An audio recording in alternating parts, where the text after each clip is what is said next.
After 4 years in the industry, lacking connections meant I was constantly sidelined, only landing supporting roles in low-budget web dramas. After deciding to quit and go home to inherit the family business, I started slacking off. Little did I know, the more I slacked, the more famous I became. My name is Simone. I'm a beautiful, wealthy heiress. Ever since I was little, I thought I could rely on my looks to break into the entertainment industry. So I defiantly entered the biz against my parents' wishes. Back then, I naively believed I could carve out a career on my own. The reality was, after 4 years of hard graft in the industry, I was still stuck in the world of small-budget web dramas. Playing the second female lead, the lead actress thought my looks were too distracting and demanded I wear less makeup, so the crew's makeup artist had to make me look plainer. A while back, I was photographed by paparazzi, entering the same residential estate as the current top heartthrob, Kingsley, around the same time, sparking dating rumors. No photos of us together, no work connections, just a few instances of entering and leaving the estate around the same time, and suddenly we were being labeled a couple. I found it utterly baffling. The paparazzo who broke the story even replied to a skeptical netizen's comment, Changjin Yuan is a famous upmarket estate in City A. How could Simone, a D-list minor celebrity, possibly live there? The netizen replied, maybe her family is wealthy? The paparazzo shot back, if her family had money, she'd have to be an idiot to spend 4 years playing insignificant supporting roles. In web dramas, his argument was so logical, I was left speechless. In 4 years in the industry, this was my first time trending online, and the hashtag was even marked explosive. My agent was absolutely thrilled. Simone, you're going to be famous. And famous I became, infamous, practically blacklisted. Kingsley was at a crucial point in his career ascent. His team was very sensitive about such matters and promptly issued a statement clarifying he was single. My agent, wanting to ride the wave of heat to boost my career, simply played dead and didn't release any statement. Some fans concocted conspiracy theories, claiming I had bribed the paparazzi to deliberately create a scandal and latch onto him. Someone even wrote a 10,000-word essay analyzing it. After reading their analysis, I almost believed it myself and forwarded it to my agent to ask if she was behind it. My agent excitedly replied, "What a great idea. Why didn't I think of that?" Because the analysis was so well written. Most people believed it and flooded my Weibo with vicious abuse. The comments on my latest selfie post surpassed 300,000, with over 1 million likes, data I'd never seen before. Some casual observers, after seeing my photos and videos, thought I was quite pretty and speculated that Kingsley might have dumped me after being photographed to protect his career, leaving comments expressing sympathy for me.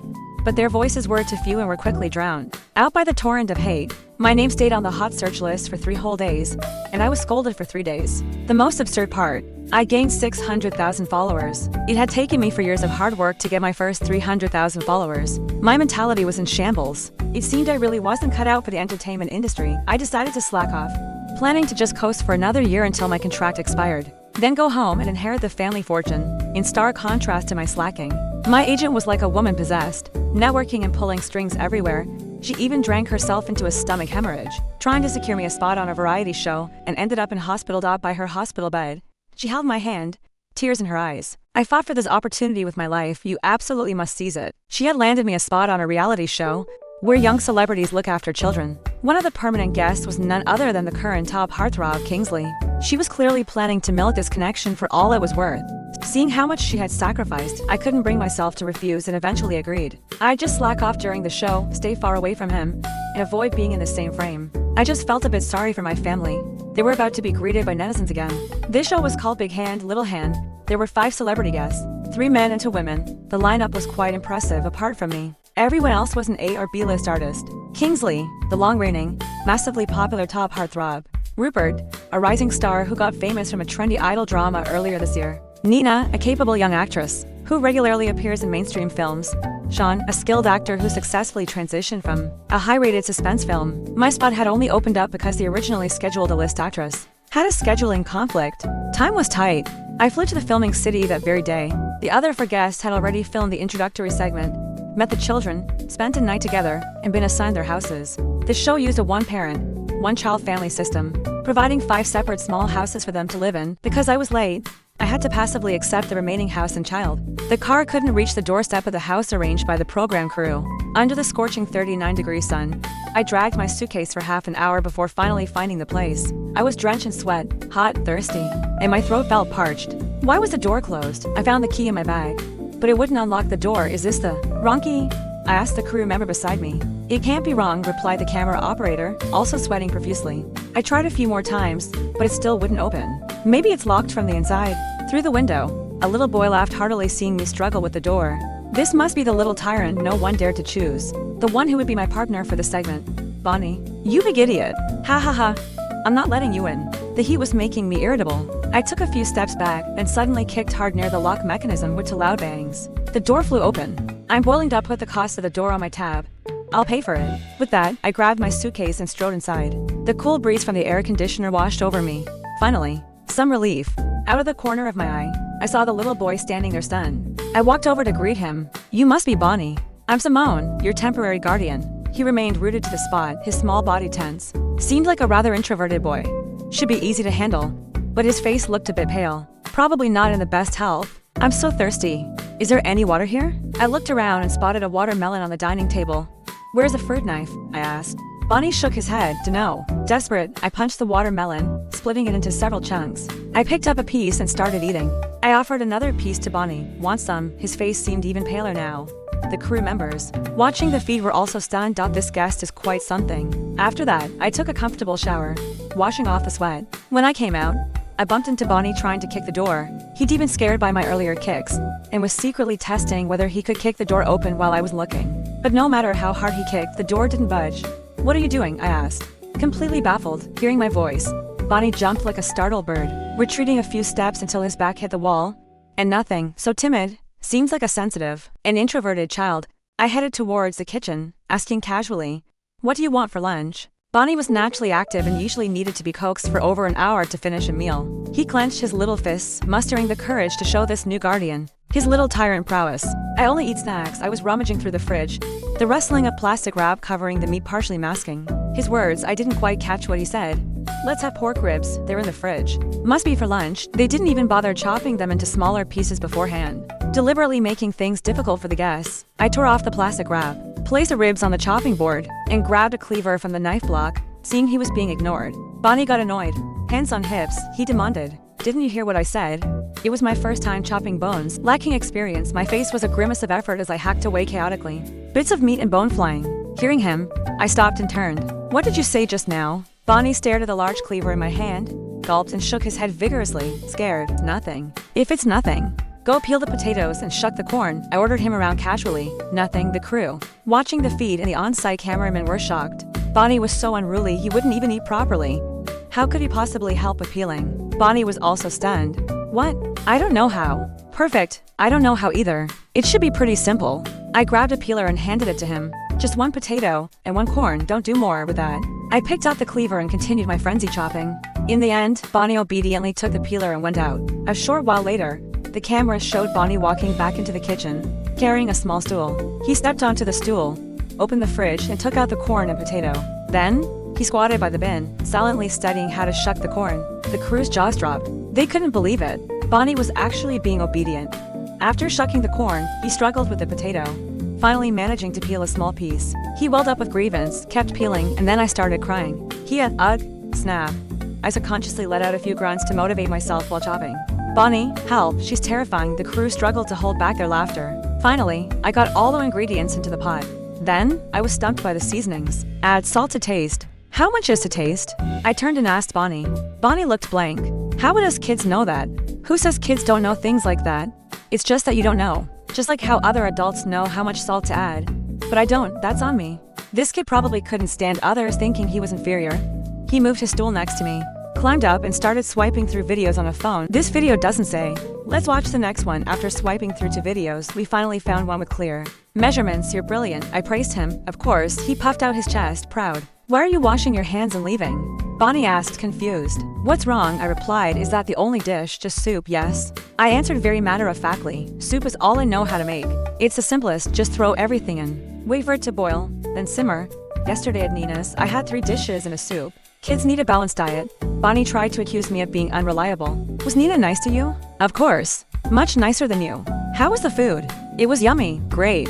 Then go ask her for some. To prevent the food from spilling, I found a large soup bowl from the cupboard. We have soup. Just ask for a little bit of each of the 3 dishes. Crew, is that even allowed? To everyone's surprise, Bonnie actually took the soup bowl and obediently went to get food. Nina asked him, why do you need to get food? Isn't your guardian at home? She only knows how to make soup, Bonnie said, his face full of disdain. But disdain aside, Her demonstrated combat power value left him too scared to disobey. Nina was amazed by Bonnie's transformation and shared it in a guest group chat. She even remarked, "The new guardian is amazing." Bonnie listens to her so well. Sean added, "The new guardian is Simone. I saw her pass by my place today, walking really fast. I went out to say hello, but she was already gone." Seeing Simone's name, the group fell into a tacit, understanding silence. After all, that name had been plastered all over the hot searches alongside Kingsley just a while ago. On the other end of the phone screen, Kingsley frowned slightly upon seeing the message. Displeased with the program's arrangement, this Simone was clearly here for him. She probably tried to latch onto him and create a CP. If Simone made any moves during the group parent-child activity this afternoon, he'd make his stance clear. Nina's cooking was indeed good. I wolfed down 2 large bowls of rice. My eating speed left Bonnie, who was sitting on the sofa far away, stunned. Bonnie had deliberately sat far away on the sofa, waiting for me to coax him to eat. Little did he know, I completely ignored him and just started devouring the food. Bonnie leaned on the sofa backrest, his round little eyes wide with surprise. How long had it been since she'd eaten? She's like a starving wolf seeing food. Crew watching the feed, is she going for a foodie persona? Before entering the industry, coming from a wealthy family, I was very picky about food after entering the industry to maintain a good appearance on camera. I dieted for 4 years, eating fat-reducing meals every day. After deciding to slack off, I didn't want to deprive myself anymore. Everything tasted delicious, and I was determined to make up for all the culinary happiness I'd missed out on. "Aren't you going to eat?" I asked, seeing he still hadn't come over. "No." Bonnie crossed his arms, his little face stern and stubborn. "If you don't coax me, I absolutely won't eat." "You really won't eat?" "No." Bonnie was resolute. "Thank you." As soon as I finished speaking, my chopsticks reached for the last few pieces of ribs. "Thank you?" Bonnie was confused. Shouldn't she be coaxing me? Why is she saying thank you? I diligently implemented the clean plate action, sweeping out the remaining food. Then, satisfied, I patted my slightly bulging belly, lay down on the sofa, and turned on the TV. I found a Japanese anime I've been watching recently. Bonnie squeezed into the corner, stared wide-eyed as I forcibly took over the sofa. Uncomfortable under his gaze, I struck up a conversation. "Won't you get hungry if you don't eat?" Bonnie raised his chin triumphantly. "No. I eat snacks." Adults usually got anxious and angry when he said he only ate snacks and no proper food. She'd be the same. "Are snacks tasty?" "Yes, much tastier than proper food. I hate eating proper food the most." After saying this, Bonnie glanced at me, waiting for my reaction. By now, I had Bonnie's temperament figured out. He wasn't an introverted, sensitive little thing at all. I felt relieved. "Can you show me your snacks?" "Sure." Bonnie patted his chest. He thought, I have a whole box of snacks, showing them off will definitely make her mad. He dragged his suitcase out and proudly displayed its contents to me. I nodded, picked out a few snacks that looked interesting, and went back to the sofa to eat them while watching anime. The flavor is really good. They are quite tasty. Bonnie, puffing with anger, scurried in front of me, hands on hips. "Why are you taking my snacks? You brought the snacks out. Wasn't it to share with me? I thought such a handsome boy would be generous. I didn't know you were so stingy."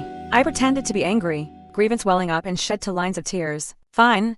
I don't want them then." It was the first time Bonnie had seen an adult cry. He seemed at a loss. She kept accusing him of being stingy. But he wasn't stingy. "You stop crying. I'm not stingy." He pushed the box towards me generously. "You can have all of these, really? You're so good." I immediately stopped crying and happily carried the box of snacks back to my room. When I came out, I handed Bonnie an empty box. Bonnie was dumbfounded once again. I lay back on the sofa, continuing to eat snacks and watch anime. Finally, I couldn't help but praise myself. That performance just now was pretty good. Nailed it in one take. Crew watching the feed, this works too. Lying on the sofa watching TV was so comfortable that I unconsciously fell asleep. Bonnie didn't like naps. Usually, he needed adults to read bedtime stories to coax him to sleep. Now that I was asleep and no one was paying attention to him, the little tyrant was completely unleashed. First, he played with his toy cars. Bored of that, he started practicing kung fu with a broom as his sword. Soon, he wasn't satisfied with just playing indoors. He took his favorite toy car, opened the door, and ran outside. He went to find his little friends, but they were all asleep. The other celebrity parents, afraid he'd wake the children, gently persuaded him to go home. The midsummer outdoor temperature was scorching. He had no choice but to return home. Finally, unwillingly, he curled up next to me and fell into a deep sleep. The group parent-child activity was scheduled for 2:30 p.m. The wake-up bell rang promptly on the broadcast. "Please may all guardians bring the children to parent-child hall now. 2 for the gathering. In parent-child hall now. 2. All 4 other families had arrived except for Bonnie and me. Everyone waited for a long time, but the 2 of us were nowhere to be seen. "Why hasn't Bonnie's family arrived yet?" Nina asked, concerned. "Maybe they're still asleep," Rupert joked. Kingsley was also a bit surprised. If she wanted to create a CP with him, she should have been very enthusiastic about group activities. Bonnie's here. Another little guest, Violet, happily announced to the celebrity parents when she saw the two figures sprinting in the distance. Embarrassed about oversleeping for the first group activity, I held Bonnie's hand and greeted everyone shyly. Sorry, I overslept. It's alright. I overslept yesterday too, Nina said, seeing my flushed face, kindly covering for me. She then enthusiastically introduced me to the others. The other celebrity parents all greeted me with smiles when it came to Kingsley. His tone was indifferent, practically writing "keep your distance" on his face. I didn't mind and deliberately kept my distance when choosing a spot, moving to the far left. Away from him, it's my first time seeing Bonnie so quiet. Rupert struck up a conversation with me. I looked at Bonnie because he'd been sleeping on his side. The hair on his left was messy and askew, with a few strands sticking up. The once hyperactive little tyrant now stood quietly beside me. Eyes dazed, looking adorably dumb. He's just sleepy. Didn't get enough rest. The theme of today's group activity was a parent-child sports day. Having received an elite education since childhood, I quickly activated my competitive spirit. Coincidentally, Bonnie was also very competitive. Before each game, the two of us would put our heads together to discuss tactics for the three-legged race, while others were still confused about left and right. We charged towards the finish line in harmony, chanting 1, 2, 1 for the balloon stomping game, while other parents tried to protect both their balloons and their children. The two of us, baring our teeth, went on the offensive, scaring the other families into running away from us. After the games, Violet shouted, "The female tyrant. Bonnie's guardian is a female tyrant. The female tyrant and the little tyrant." The other children chimed in. The last game was Golden Rooster stands on one leg, a balance game where you had to push the opponent out of the circle using your body. I had practiced gymnastics as a child. When it came to balance, no one among the guests could match me. True to the game's name, I was like a proud, strutting rooster, pushing one challenger after another out of the circle. Before Kingsley stepped onto the stage, he was a bit hesitant, afraid the other party might suddenly get close, cling to him, or deliberately fall. After all, nowadays with the right camera angle, slow motion, and background music, you could easily force a CP narrative. By then, I had already pushed 3 guests out of the circle. My confidence soared, and I lost myself in Bonnie's constant praise. Seeing a new opponent, and being in an excited state, I imitated a gorilla from TV, thumping my chest twice with my fists and letting out excited grunts. Ooh, ooh. The children burst into laughter. Kingsley froze on the spot. Maybe I was mistaken. Would someone trying to create a CP really turn themselves into a female gorilla? He was right. Because next, I didn't hold back at all, swiftly pushing him out of the circle to end the match. Then, excited, I thumped my chest twice more. The children laughed hysterically, doubling over. Bonnie raised his chin, face full of pride as if saying, "See, this is my guardian." Nina and the other guests also laughed heartily. The new guest is so lively. Only such a lively guest could tame the active Bonnie. My attack was too fast. By the time Kingsley was pushed out of the circle, he hadn't even processed what happened. Seeing me triumphantly thump my chest, the corner of his mouth twitched uncontrollably. Last night, his agent had repeatedly warned him to be careful of Simone. I've made inquiries. Her agent drank until she had a stomach hemorrhage at manager Wong's gathering, just to get her this variety show spot. That kind of ruthless person will seize any opportunity to climb up. Once they see it, if she oversteps, don't give her a good look. The company has public opinion control prepared on our end. Kingsley patted the dust off his clothes and stood up, on the surface joining everyone in applauding for her. Secretly conjecture her behavior in one's heart, clearly. She made her agent drink until she hemorrhaged to get on the show and cash in on the popularity. Yet her actions kept their distance. She even played so ruthlessly against him in the game. Really? Strange. A guess suddenly flashed through his mind, his eyes turning cold. Maybe she was doing this to solidify the rumor. Hype under the label of being his ex-girlfriend. Hashtag exes reunite for work. Hash the love-hate saga of an ex-couple. If Simone really hyped like that, it would definitely damage his reputation. After all, before this person was so obscure no one knew her. She had nothing to lose. Black fame was still fame. This woman was indeed ruthless. It seemed keeping his distance wasn't feasible. He needed to interact with her like normal colleagues, be at ease with oneself. The parents' competition ended and it was the children's turn. Bonnie was strong to let the other children have a sense of participation. He was arranged to be the last to compete. Bonnie hated following rules. Normally, he would insist on going first in a competition. But today he stayed quiet, calmly by my side. The observant Nina noticed he wasn't his usual self. "Bonnie, why do you seem listless?" Bonnie's eyelids were heavy. Leaning on my arm, he lastly replied, "I used up all my energy earlier." He had been very enthusiastic and cheering for me earlier, jumping up and down, shouting at the top of his lungs. Nina never expected to hear the words "I used up all my energy" from Bonnie's mouth. Yesterday, when she was looking after Bonnie, he wasn't quiet for a single moment. When everyone was lining up waiting for the director to assign tasks in less than 3 minutes, Bonnie had pulled Violet's hair tie off twice, and even pinched another little girl, Lel's, cheek. The recording site was filled with the sound of children crying. How did you do it? Nina asked curiously. I shook my head. It has nothing to do with me. He's hungry. Kingsley finally found an opportunity to join the conversation. What do you mean? Hearing him speak, a flicker of surprise passed through my eyes. He had just been practically begging me to stay away.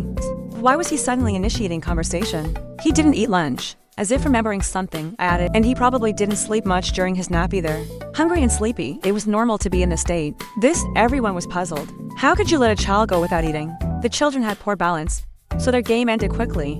Bonnie hadn't managed to catch up on much sleep before I pushed him into the circle. He struggled to keep his eyes open against the drowsiness. As soon as he lifted one foot to attack, another child, Bailey, bumped into him. He failed to defend himself. His foot landed. He staggered back a few steps and fell out of the circle. Bailey won. Only then did Bonnie realize he had lost the match. Grievance welled up, tears flowing uncontrollably. He opened his mouth wide and wailed. Everyone was drawn by his crying and came over to comfort him. Bailey's smile froze on his face. He twisted the hem of his shirt with his hands, looking nervous and at a loss. My heart softened. I walked over, hugged him, and praised, Bailey, you're amazing. You're number one. But he looked towards the crowd surrounding and comforting Bonnie. Bonnie is crying. His crying has nothing to do with you. It's because his bottom is uncomfortable. Bailey's eyes widened in surprise. Really? Of course it's true. Think about it.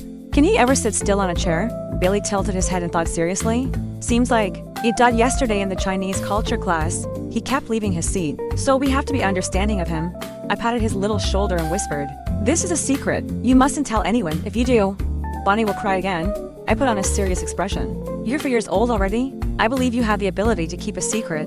MHM. Bailey nodded gravely, patting my shoulder like a little adult. I definitely won't tell.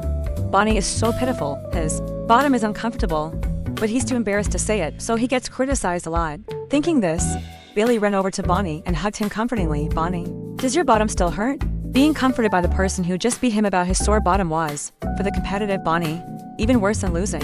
He cried even louder. The group parent-child activity ended and it was almost dinner time. Everyone said their goodbyes and prepared to go home. When I went to take Bonnie's hand, he, holding a grudge because I didn't comfort him earlier, deliberately turned his back to me, ignoring me. I walked in front of him. He turned away. I walked in front of him again. He turned away once more. Kingsley saw Bonnie and I were at odds and thought this was a good opportunity to show the audience that he and I had an innocence relationship. He intended to come and mediate for us. He had just lifted his foot when he froze in place, eyes wide, because I started running circles around Bonnie. Bonnie, not wanting to see my face, anxiously kept turning around. He got so dizzy from spinning that he stomped his feet in frustration, fists clenched. Seeing he had stopped turning, I reached out, scooped him up, hoisted him over my shoulder, and walked out. Back home, Bonnie turned away, arms crossed, still ignoring me. I didn't mind, leisurely washing the rice and cooking. Bonnie was impatient and couldn't hold back for long.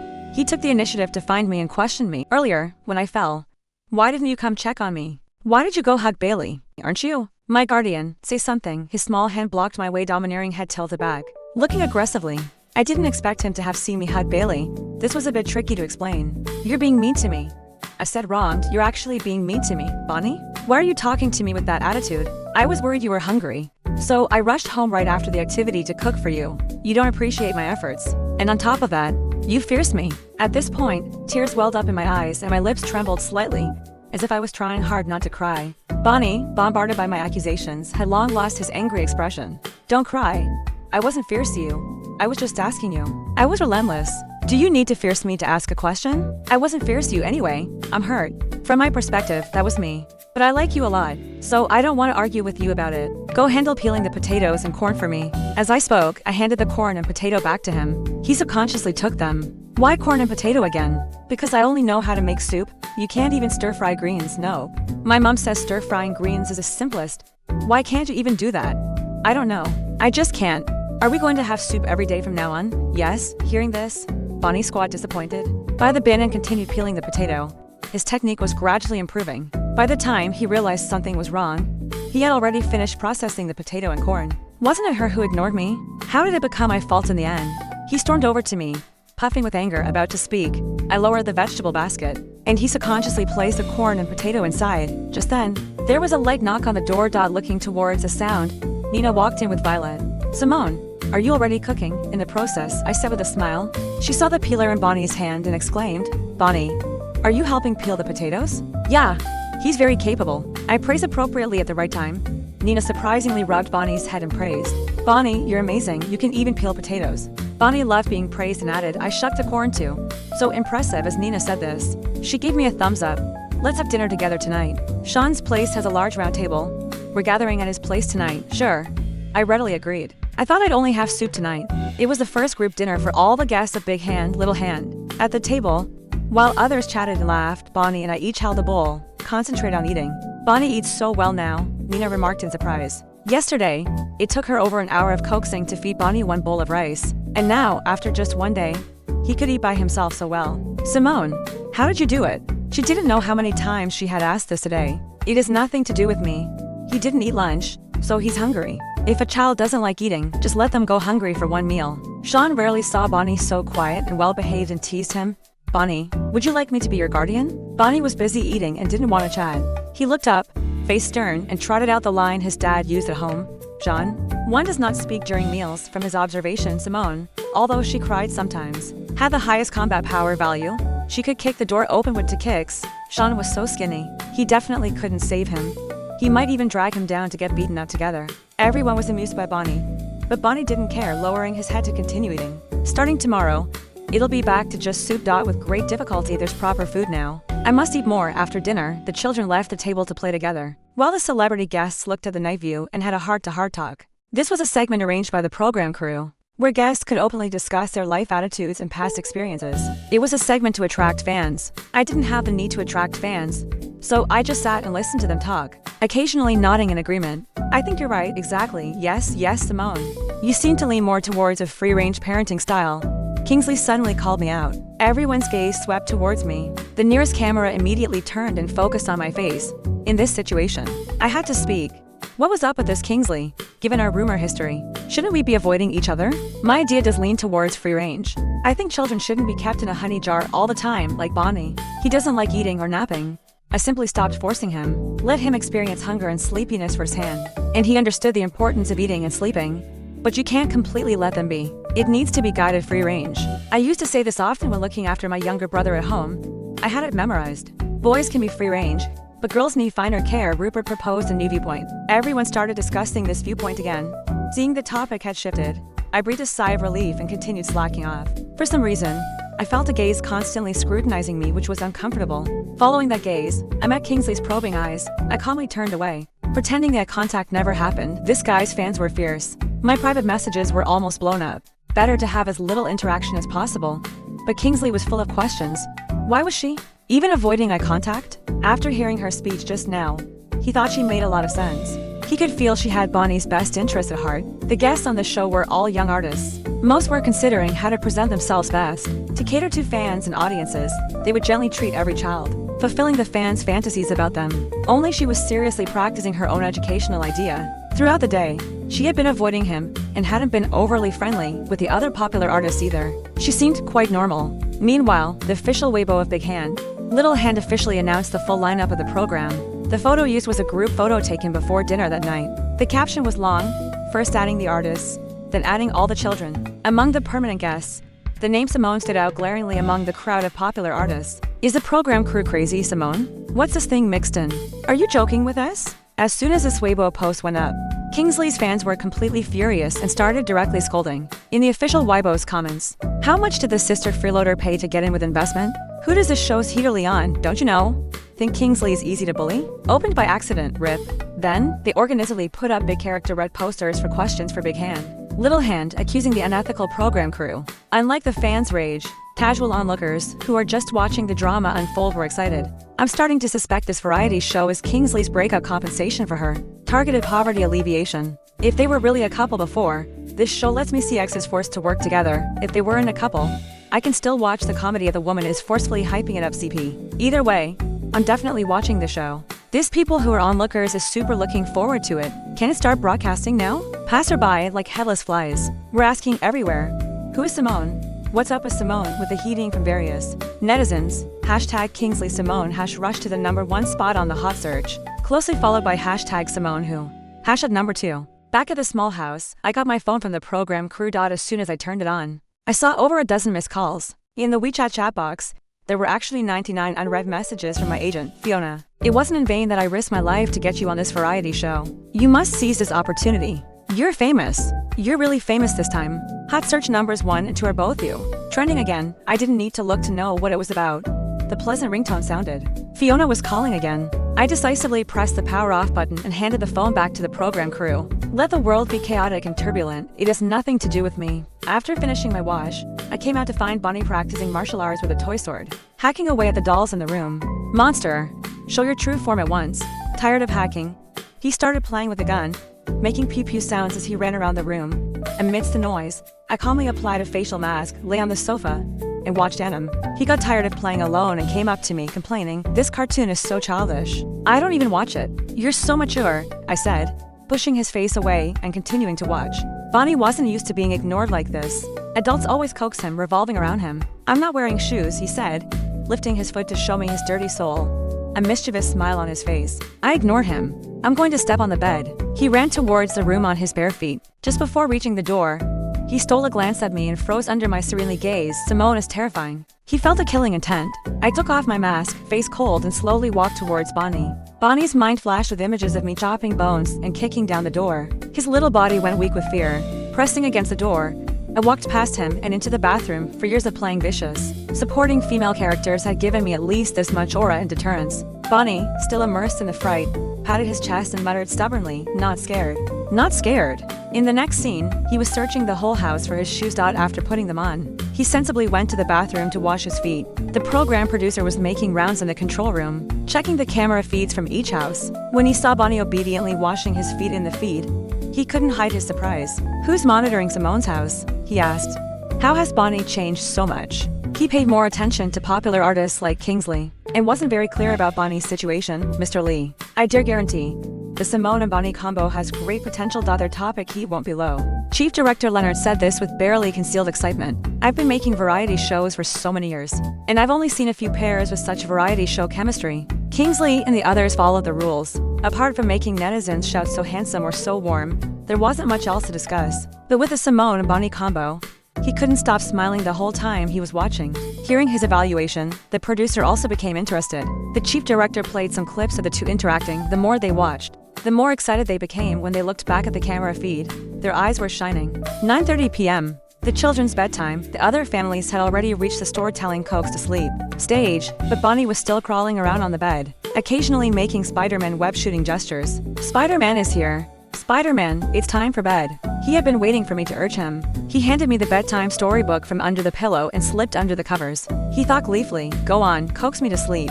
Then I'll deliberately not sleep. That'll show you."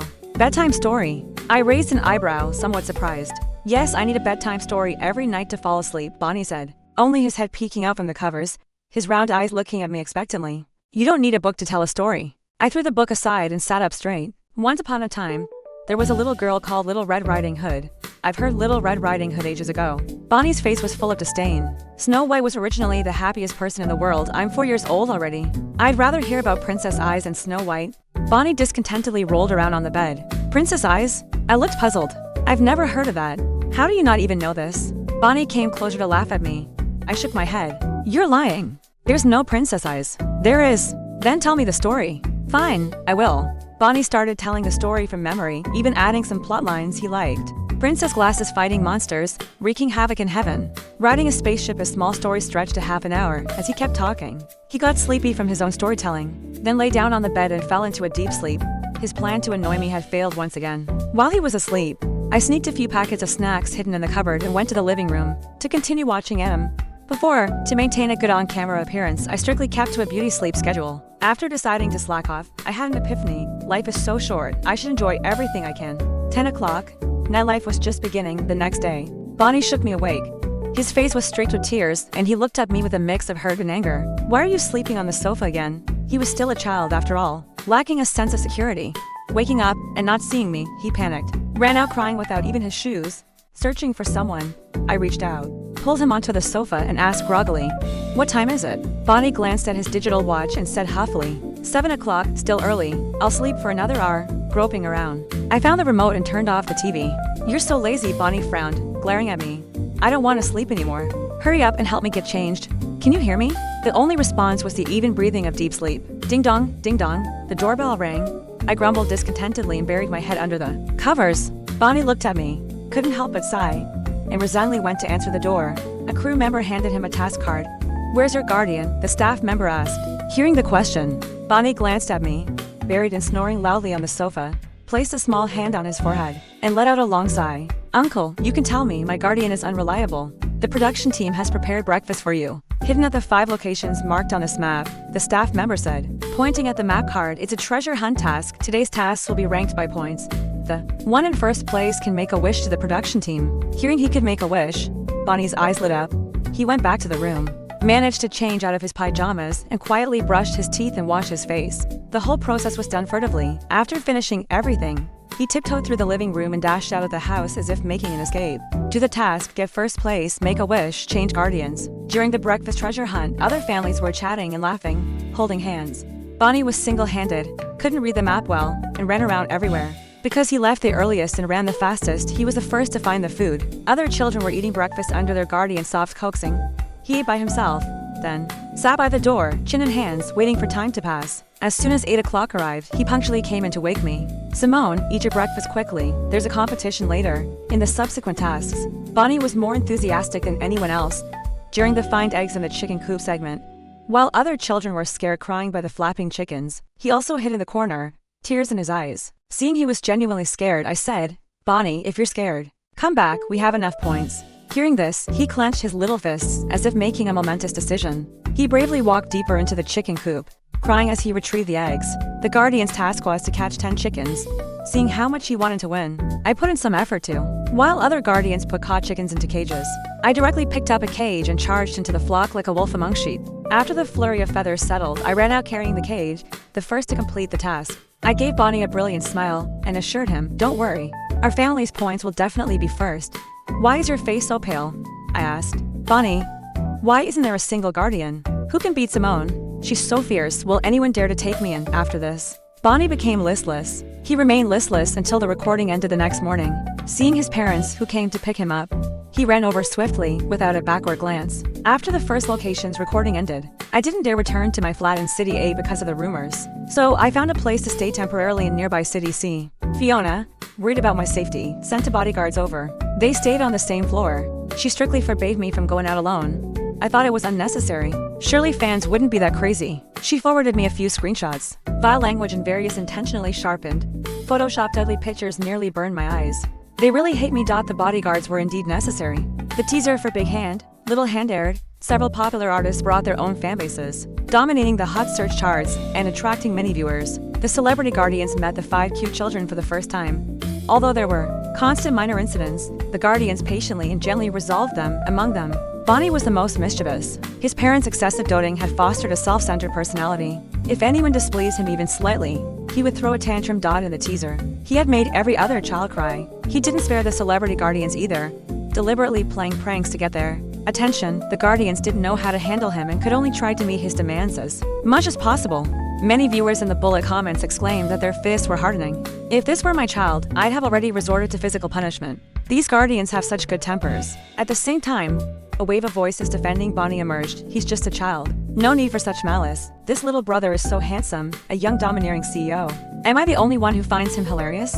He's got quite a vocabulary, speaks in full paragraphs." Opinions on Bonnie were polarist. Hashtag Bonnie the naughty child climbed to the top of the hot searches. But as everyone watched until the end of the teaser and learned that I was Bonnie's guardian, positive comments suddenly increased. "Bonnie's personality is just fine. No need to change a doge. GPG, it's the first time I've found a naughty child cute. Please, you must make the cloud chasing sis cry." Hashtag Bonnie Simone also trended. This hashtag was full of Kingsley's fans making various sarcastic remarks, already waiting to see the cloud chaser make a fool of herself. "He's just a child. Don't take it out on him, okay?" It seemed everyone was convinced I was in for a rough time. The show capitalized on this buzz. The trailer released the next day deliberately edited the footage to make Bonnie and me seem confrontational. Bullet comments unanimously cheered for Bonnie. "Bonnie, I'm here." Next episode's theme, Bonnie thrice battles the cloud chaser. Here to spectate. Bonnie, unaware that countless netizens had high hopes for him, was at home pondering how to use his wish to change guardians during the next recording. After an 8-day gap, recording resumed. Bonnie boasted boldly in the car, I'm going to change guardians. I am going to find all the food in the breakfast activity and not give any to Simone. Arriving at the location, he returned to his little tyrant state, appearing on camera with confident strides. Seeing me, he gave a light snort and reluctantly stood next to me. When I didn't speak, he snorted a second time, deliberately kicking a stone on the ground loudly. I still didn't react, finding it strange. He looked up and saw my eyes, closed behind my sunglasses. She's secretly sleeping, scanning the surroundings. His gaze stopped under a tree. He couldn't help but let out two mischievous chuckles. A caterpillar. Girls are most afraid of these things. Holding the caterpillar on a leaf, he hurried towards me, but he was too excited and didn't watch his step, tripping and falling. The caterpillar on the leaf flew out in a parabolic arc, landing on Violet's dress. Friendly fire, Bonnie thought. Oh no. Violet, who had just been comforted, started crying again. Nina, squatting beside her, saw the suddenly flying caterpillar. Was so scared she fell onto her bottom and let out a sharp scream. Bonnie, why are you playing with caterpillars? Caterpillars can be poisonous. You shouldn't touch them. The adults began lecturing him from all sides. Bonnie got up, dusted himself off, a flash of regret in his eyes. Why didn't it land on Simone? After all the guests had arrived, the production team assigned houses to each family by drawing lots.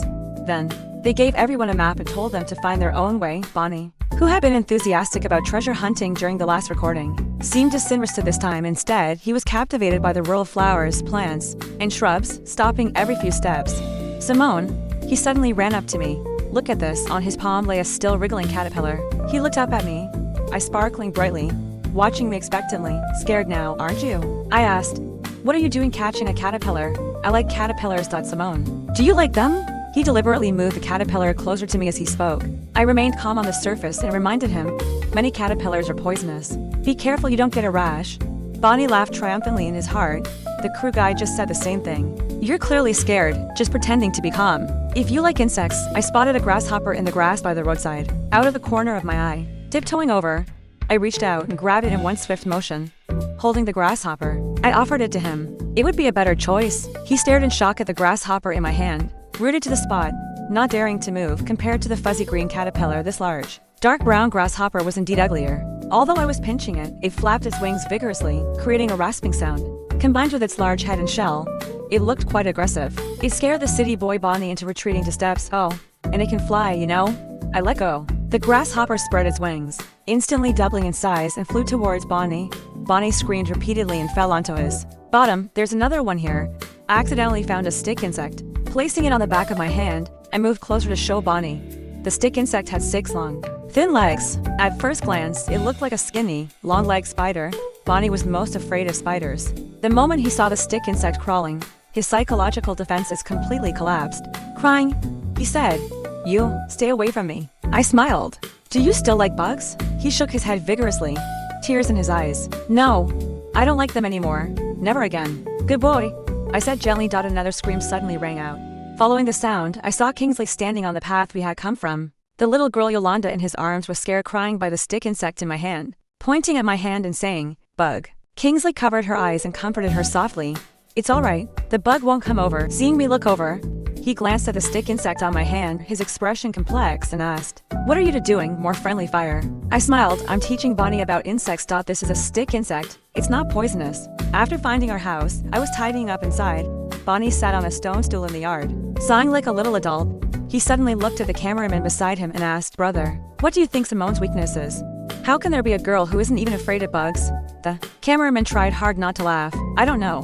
Before he could ask more, my voice called from inside the house, "Bonnie, come and pack your own suitcase." Bonnie trotted in. Although the shadow of the bug incident still lingered, he mustered his courage. "I've never packed a suitcase before."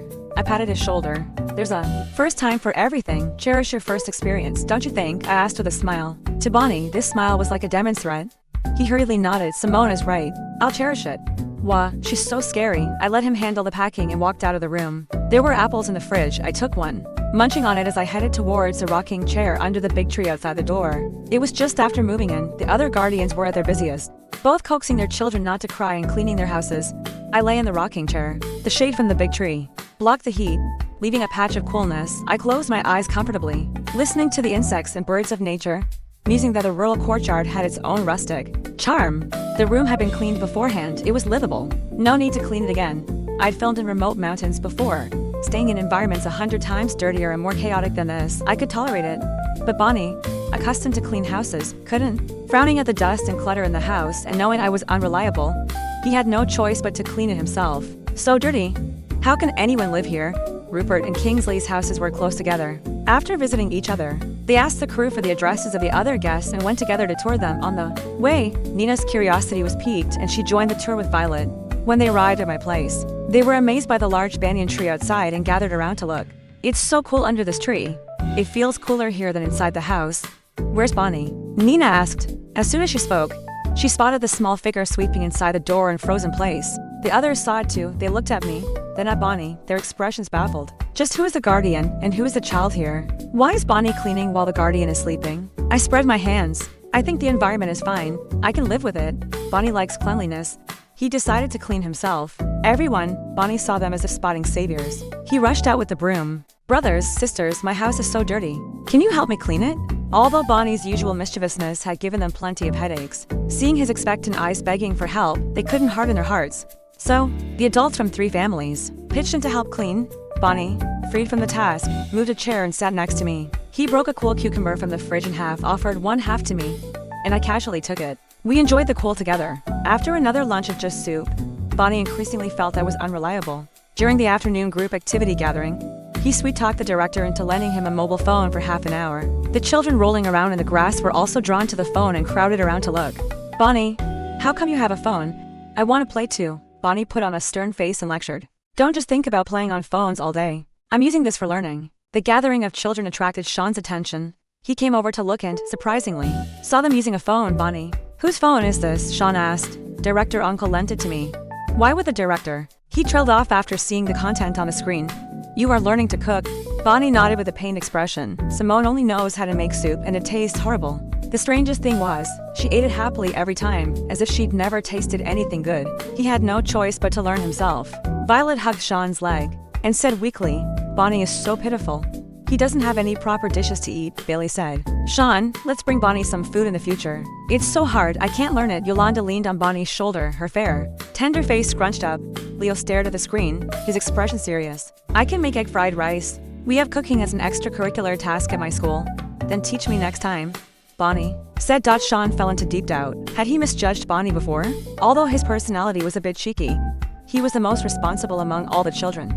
Through Sean's publicizing, all the guests on the show learned about this. Simone, is it true you only have one soup dish every day? Rupert asked. It used to be like that, but not anymore starting today. Why? Touched by Bonnie, right? Finally decided to change yourself. It's hard not to be moved. Me? Bonnie has learned to cook, so I'll have proper dishes to eat from now on. Everyone. That evening, I enthusiastically prepared the ingredients and supervised Bonnie as he cooked. Bonnie stood on a chair. I held the mobile phone with one hand and protected him with the other.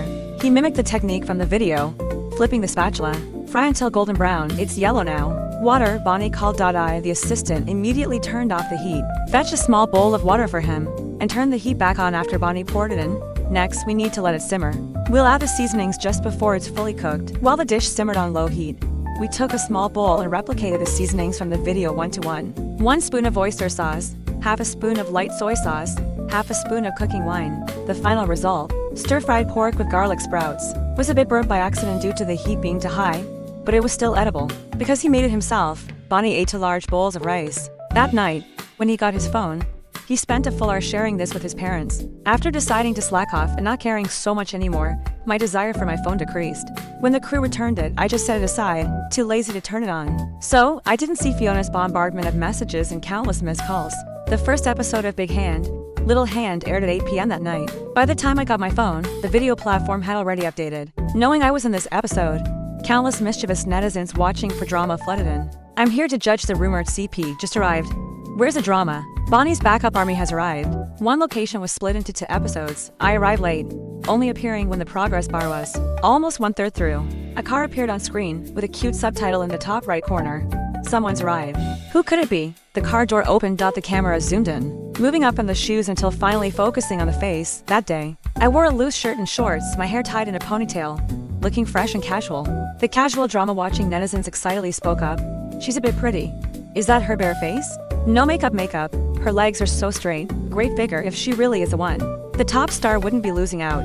But soon, these comments were overwhelmed by late arriving Kingsley fans. Make way. The clout chaser is here. Here she comes, arriving with her hype. Skipped ahead just to scold the clout chaser first. When Bonnie locked me out, the bullet comments were all cheers, well done. Bonnie is such a good kid. Don't go in, take your suitcase and get out of the show.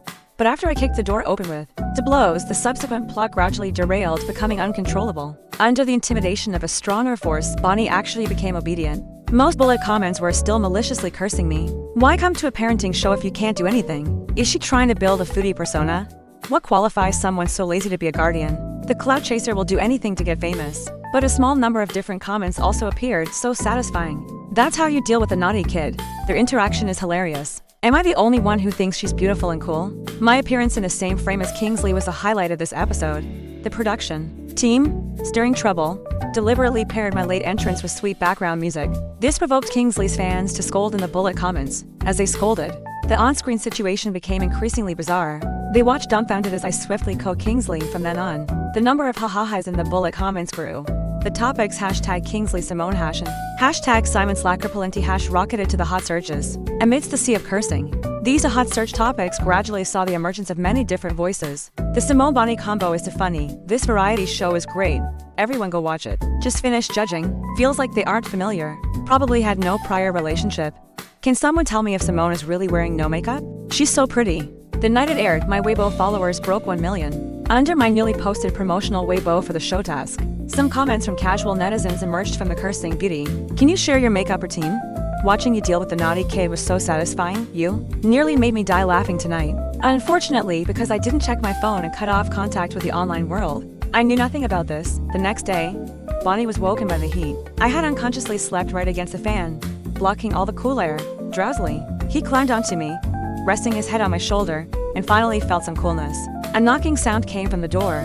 The noise robbed him of sleepiness, and he sat on the bed in a daze. Are you awake? I'm here to deliver the task card. Please come out and get it. A crew member called through the door. Bonnie glanced at me, sleeping like a log, sighed in resignation, got out of bed and went to open the door. The crew member handed him a cardboard box with a piece of white paper full of tasks on top. Bonnie read the tasks haltingly. Finding him cute, the crew member read them out for him. To tasks. First task, participate in the Zongzi rapping competition promptly at 10 a.m. Second task, assemble the building blocks in the box. A component hidden inside the assembled blocks contains the address for the Zongzi rapping competition. Did you just wake up? The crew member asked. Yes. The other families had already finished breakfast long ago, and they were just waking up. You need to be at the venue by 10 o'clock. It's 9 a.m. now. You only have an hour. You need to hurry up. Just assembling the blocks would take an hour, and they hadn't even made breakfast yet. Time was very tight. After seeing off the crew member, Bonnie shook me awake. Simone, wake up quickly. We have a task. What task? Asked groggily. Bonnie handed me the task card. I scanned it and asked, what time is it? Bonnie put his digital watch in front of my eyes. 9:05, still early. I'll sleep for another 10 minutes. How can you still sleep? 10 minutes, just 10 minutes. With that, I snuggled up to the fan and went back to sleep. Bonnie reached out to pull me, was shaken off a few times, got angry, threw a few punches at the air and stomped out puffing with anger. I really can't stand her. He went to wash up by himself, then sat outside sulking for nearly 10 minutes. As soon as the 10 minutes were up, he came in punctually to wake me. Seeing him anxious and upset, I soothed him. Don't worry, we'll make it in time. You better be right. He stepped onto a stool, placed the blocks on the table, and started assembling them according to the diagram. I steamed a few frozen buns and eggs. Seeing he was busy with the blocks and not watching me, I went back to the room to catch some more sleep. When I was woken again, it was past 9:30. Bonnie's eyes were red with anger. The blocks were only 1/10 assembled and breakfast still hadn't been eaten. It's fine, don't worry, you eat breakfast first, leave the blocks to me. After putting breakfast on the table, I casually picked up the toothbrush mug from the side cabinet. Bonnie cracked, lost his composure. You haven't even brushed your teeth yet. How could there be such a lazy adult in the world? I leisurely finished breakfast. With only 10 minutes left, Bonnie was so angry he didn't want to talk to me anymore. I took a sip of the sponsored milk and said unclearly, why do you get angry so easily? You're not cute at all. I told you we're out of time. Why are you eating so slowly? But I have to chew slowly. What if I choke eating too fast? Bonnie turned away, not wanting to look at me. Anyway, we can't make it now. Who says we can't? I dumped the blocks on the floor and took out the large hammer the homeowner had placed behind the door. Swinging the hammer, I smashed the block pieces. The bicep on my arm under the short sleeve was faintly visible in the sunlight. After smashing for about 3 minutes, I spotted a small corner of white paper and peeled it out from the components. We have the map. Come and look. I called Bonnie over. Bonnie gulped, not daring to approach. What time is it? I asked. 9:54. 6 minutes left. Needed to hurry. I quickly locked the door, took Bonnie, and ran towards the competition venue, finding his short legs too slow. I picked him up, tucked him under my arm, and sprinted at high speed. We reached the venue exactly at 10 o'clock. Rupert's family hadn't arrived yet. After being set down, Bonnie silently lay face down. On the grass, Yolanda stood to his left front. Kingsley was coaxing her, speaking softly and gently, his expression tender. On the other side, Simone didn't even glance at him and was secretly eating zongzi from the host's table. Bailey saw Bonnie lying down and ran over worriedly to ask Bonnie, "Is your bottom uncomfortable again?" Bonnie frowned. "What nonsense are you talking? Your bottom is the one that's uncomfortable, Bailey. Bonnie is so strong." Once all the guests were gathered, the program crew announced the task. The Guardians had to paddle using round wooden barrels to a platform in the center of the lake, wrap zongzi there, and then paddle back. Whoever finished wrapping and returned first could receive the family funds. First, the family funds decreased from first place to fifth place. Fifth place only got 50 yuan. With the received family funds, they could go to the town to purchase household necessities. The host spoke softly to the children. "Little ones, your task is to learn how to wrap zongzi. Whichever family's child finishes wrapping first, their guardian gets to choose the paddle tool for the wooden barrel boat first." "Why do we need tools?" Leo asked. "Tools can increase paddling speed. Also, if you're slow, it's easy to get anxious, and if you get anxious, you might capsize." "What happens if the boat capsizes?" Bailey asked, seeing the children weren't taking it seriously. The host tried to scare them. "There are many big fish in the lake. If you fall in, you might get eaten by a big fish." "Huh?" The children gasped in surprise. "That's scary. I want to be first.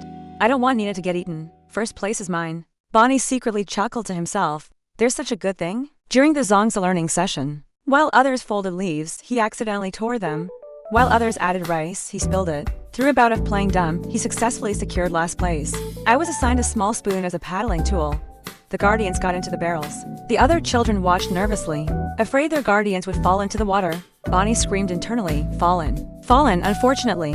I was very careful and returned in third place without falling into the water. Bonnie's face couldn't hide a look of regret, seeing he was unhappy. I thought he was disappointed about not getting first place. I secretly took a meat zongzi from the host's table to coax him. "Don't be sad, this one is delicious." Perhaps because I had been too indifferent before, this being the first time I coaxed him. Bonnie's bad impression of me suddenly vanished at this moment. Simone is really nice. He thought it would be even better if her strength were a bit smaller. But this favorable impression quickly disappeared after I refused to buy him an ice lolly. "I'm so thirsty. I want an ice lolly." Bonnie stopped in front of the freezer, refusing to leave. "Too expensive. Not buying. Choose a cheaper one." I refused. "I want this one. We only have 80. This ice lolly costs 10. If we buy it for you, we won't have enough money for groceries." Bonnie wouldn't listen. "I want it. Buy it for me. I won't eat proper food then. Anyway, I still have snacks in my bag. Forgot to remind you, the snacks in your bag are all gone." I ate them. "What?" Stunned by this sudden bad news, he froze after processing it. He got so angry he started hitting me with his little fists. "You bad woman. You ate my snacks again. This shall require confiscating phones and snacks, only allowing a few toys to be kept." Bonnie was the only child allowed to bring snacks. His personality was controversial enough. He was the discussion generator the show's planners had gone through great trouble to find. With him around, the celebrity guests had an uncontrollable time bomb. Sooner or later, it would blow up their gentle facades. The only drawback was that if Bonnie wasn't allowed to bring snacks, he wouldn't come to film. The show crew had to pretend to agree. They had originally planned to let the celebrity guardian paired with Bonnie find a way to solve the snack problem. Last time, I had solved it before they even gave the task. This time, as soon as we arrived at the filming location, the director gave me the task. My solution was to eat them for him. "Give me back my snacks. Give them back." He tried to hit me again. I grabbed his hand in one motion. A familiar memory suddenly flooded back. I had played a mother before. That drama was a female ensemble piece I'd gone through great trouble to audition for. Rumored to be broadcast on a major satellite TV. Back then, I was thrilled, thinking I'd finally get screen time on TV. I didn't expect the lead actress to be suddenly exposed for tax evasion, and the drama was scrapped before post-production was even finished. In that drama, my son was an ungrateful, naughty child. My ex-husband never cared for him. But the son thought his dad was the best and hated his mom the most. After the divorce, egged on by his father, he deliberately hurt my feelings. I had a breakdown scene back then. Unfortunately, I had little experience interacting with children and acted purely on imagination. Now, I seem to have found the feeling. My eyes reddened, and I shouted at him hysterically. "Again? You're doing this again. All you know how to do is cry all day long. Didn't I tell you we only have 80? Why do you still want to buy that ice lolly? That ice lolly costs 10, and our family has no money. Are you really trying to drive me to my death for your dad's sake? Is that what you want?" Bonnie was terrified by my appearance, his eyes wide as he stared at me. "You're driving me crazy." The shop owner and passersby were also startled by my state, casting sit-along glances. "You only listen to your dad. He does nothing for you, and you still think he's good to you. I work 3 jobs a day for you, without even time to eat. And him? Has he ever spent a single penny on you? Tears streamed down my face. The emotions of a desperate single mother completely collapsed. I do everything for your own good. What do I get in return? You've never cared how hard I work, how much I suffer. Tell me. What else do you want from me? Bonnie, help me. Help me. Can someone tell me what's happening? Since when did Simone work 3 jobs for me? The shop owner was moved by my story. Her eyes reddening, sniffling. She tried to comfort me. It's not easy for us women. You mustn't give up on yourself. The child isn't sensible yet as she spoke. She took 2 ice lollies from the freezer, put them in a bag and handed them to Bonnie. Don't make your mom angry anymore.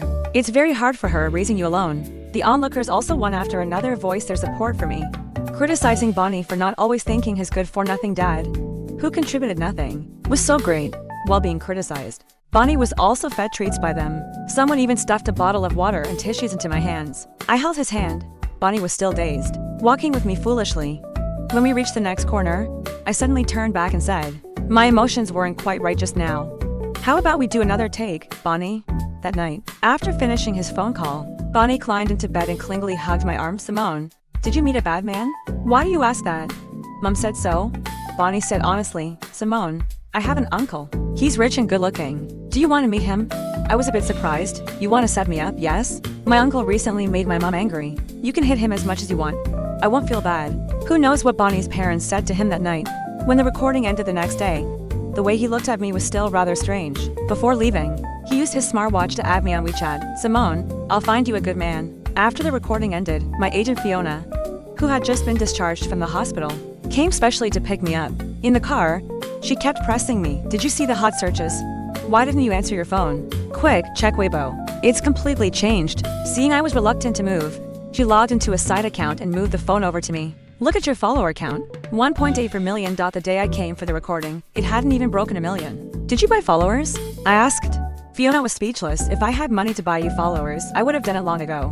That was true, all these years. Fiona and I had always been at the bottom of the company's totem pole. Complete nobodies. She opened the comments. Look, under the comments. Those malicious curses had actually disappeared. Scrolling down, the only 2 popular comments were there precisely because casual netizens had cursed them, pushing them up.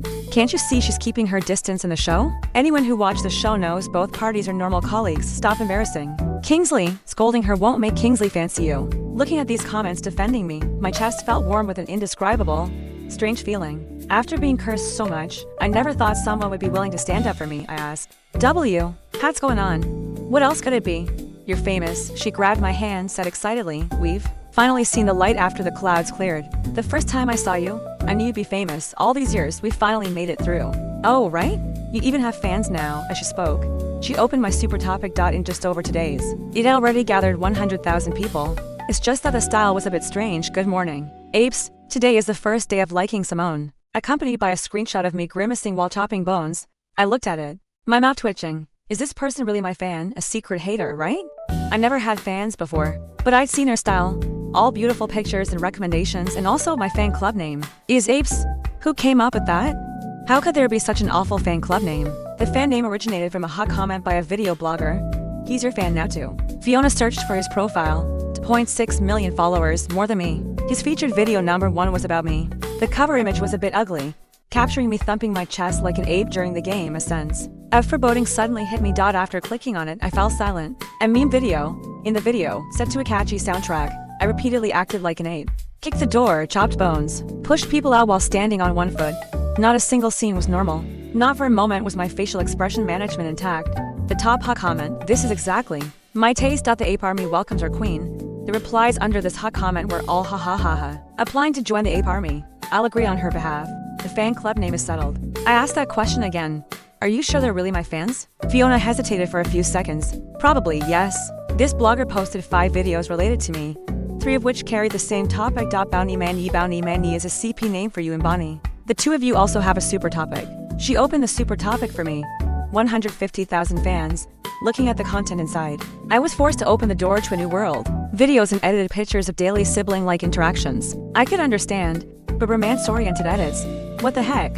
There were even people writing fan fiction. 15 years later, I still submit to you. The youth returns. This time he must conquer that woman. Everyone, wake up. That's a starting sentence of 3 years, maximum penalty death. There's more good news. Kingsley Woyi is being moved up the schedule. The production company says the video platform tentatively says it can air next week. Although she had just left the hospital, and wasn't fully recovered. Fiona was beaming, looking as if she'd never been ill. Wasn't Kingsley Woyi shelved because it couldn't attract advertisers? This drama was considered the most well-funded production I'd filmed in recent years. The male lead had a brief period of popularity from a campus web drama, upgraded his resources, and took this platform a grade drama. Unfortunately, the dramas he aired later weren't very popular. His popularity dropped directly. He couldn't sustain the advertising for an grade drama. And this one got shelved for 2 years. Why was it suddenly being scheduled now? Fiona laughed. It certainly couldn't attract advertisers before, but it's different now. You've broken through, haven't you? I can attract advertisers, although my fans had increased a bit. It wasn't to that exaggerated extent.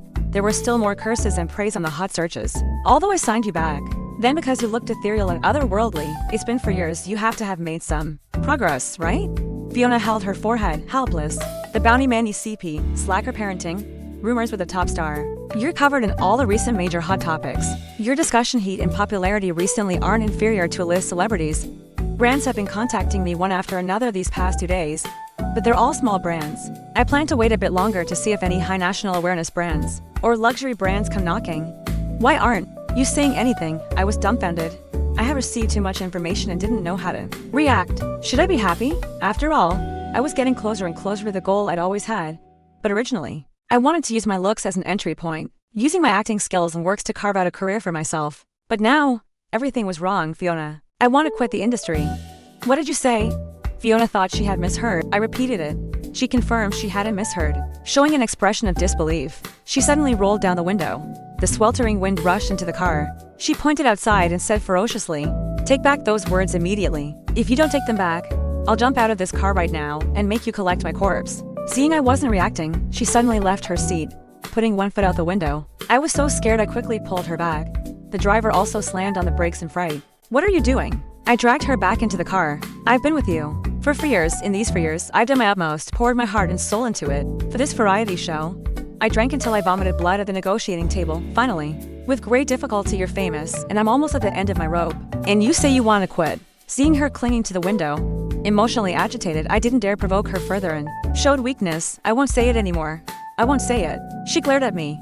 "You dare try to quit? You try it, and I'll die." At 9 a.m. the next day, Kingsley Woyi punctually released a scheduled promotional poster. I reposted the scheduling Weibo for promotion. Most of my followers were variety show fans, so the news of the new drama was somewhat unexpected. Got news of a new drama on my first day in the fandom. Ape Army. Assemble. A bit scared, Simone is going to get cursed again. In the scheduled trailer released later by the drama's official account, apart from the male lead, I had the most screen time, given full prominence. Simone's new drama made it to the hot searches. Seeing my name, numerous drama-watching netizens flooded into the hot search topic to check out the new drama. Kingsley Woyi had a plot leaning towards the male perspective, telling the story of the male lead's journey from a returned hostage prince, scheming to become emperor, achieving success in both love and career. I played the second female lead, originally the daughter of a disgraced official destined for prostitution. The male lead saved her and trained her into the most useful tool in his hands. In the state of Liang, she worked as an assassin. After returning with the male lead, under the pseudonym Mei Niang, she became the stunningly beautiful courtesan of the 100 Flowers Pavilion in the capital, specifically collecting information for the male lead. To protect the male lead's power, she repeatedly offered her body to others. Later, upon learning that the male lead was responsible for the extermination of her entire clan, she abandoned her affection for him and plotted revenge with the 9th prince. After her revenge failed, the male lead, for old time's sake, let her go. Mei Niang was unyielding and died by poisoning. My scenes in the trailer were mostly from her courtesan period, hair lightly tied in a falling chignon, adorned with a gorgeous peony, willowy eyebrows and charming eyes, delicate shoulders slightly exposed, her gaze shifting full of endless charm and allure. This character dared to love and hate, had a large personality range and a complete growth arc. It was one of my favorite roles once. I had waited for the audience's feedback with a nervous heart. 2 years had passed. I thought I had become calm and unruffled, but after seeing this 2-minute trailer, the long-lost anticipation surged in my heart once again. Hesitating for a long time, I finally clicked open the comment section. Most of the popular comments were critical. "You can tell she's really good at clout chasing, really wants to be famous. Scheduling it at this time, the clout chaser has really figured out the internet. Isn't this the novel I read as a kid? I just came to watch the drama. How is my house collapsing already? Ugh, my little Prince Wei doesn't look like this." There was also a small portion of people marveling at the visuals. "Simone looks so beautiful in historical costume. This is the beauty a courtesan should have." After watching the trailer, the fans in the super topic seemed particularly active. I thought I was standing a funny girl, but she's so beautiful. How could they bear to curse the beauty? I believe Simone was barefaced. In the variety show Now. With makeup, she can slay the whole world. They post beautiful pictures and also defend me. I believe they are my fans. Clicked on the hot search. I won't allow anyone not to know that Simone is the pillar of ancient costume dramas. In the Chinese entertainment industry, this Weibo post had over 100 comments. Clicked open, it was all cursing. Suggest you go see an eye doctor. How much are you getting paid per post? Share the wealth if there's money to be made. Pillar my arse. The blogger and the apes who arrived later replied to all these negative comments. You can curse Simone, but you can't curse the apes. The opposing firepower is too fierce. Apes retreat, protecting the ape threads. Simone bravely pursues beauty. She bears the curses herself. I dare not have an opinion if you curse Simone. But if you curse the apes, I'll curse you with a flower hand dance, although the fan style was rather odd. The speed of gaining followers was fast. When I checked Weibo again, my follower count had broken 3 million. The quality of endorsement and business offers coming in also improved a level. But Fiona still hadn't found any satisfactory. In her words, she believed I could get even more famous. The second episode of Big Hand, Little Hand aired. Unlike the previous episode, whenever Bonnie and I appeared on screen, the bullet comments were all ha ha ha ha. The self-proclaimed little tyrant Bonnie seemed tame and obedient on the surface. But secretly, he was still trying hard to escape. When he saw my ferocity taking the lead in catching chickens, he lost confidence and his dreams were shattered on the spot. Give up, this woman is too terrifying. So hilarious, ha ha ha. Feeling sorry for Bonnie. After the episode, the unconventional parent-child CP bounty Mandy rushed to number 2 on the hot searches due to heated discussion among netizens. At the same time, the topic Simone gains 1 million followers also slowly climbed the hot search charts. Gained 1 million followers in a week. Is Simone about to become famous? Her recent Weibo posts all get over 1 million likes. Such high traffic, no endorsements, no magazine covers, no tangible achievements, an 18th tier cloud chaser clinging and clinging. Does she really think she's famous now? Bought followers, right? The growth was indeed fierce. After the second episode aired, I gained 400,000 followers in one night. I couldn't help but suspect the team had bought followers behind my back. Even traffic stars broadcasting dramas didn't see growth this fierce. Hearing my suspicion, Fiona rolled her eyes and said, "Don't you look at your fan base and theirs? They have tens of millions of fans with a large base. The growth is slower. You started from a few 100,000, of course it grows fast." This answer made sense. Of course, the most important reason is that you have a lot of traffic right now. Saying this, she narrowed her eyes and showed a mysterious expression. I have another piece of good news for you. Guess what it is? A decent endorsement came knocking. Fiona shook her head smugly. Close enough.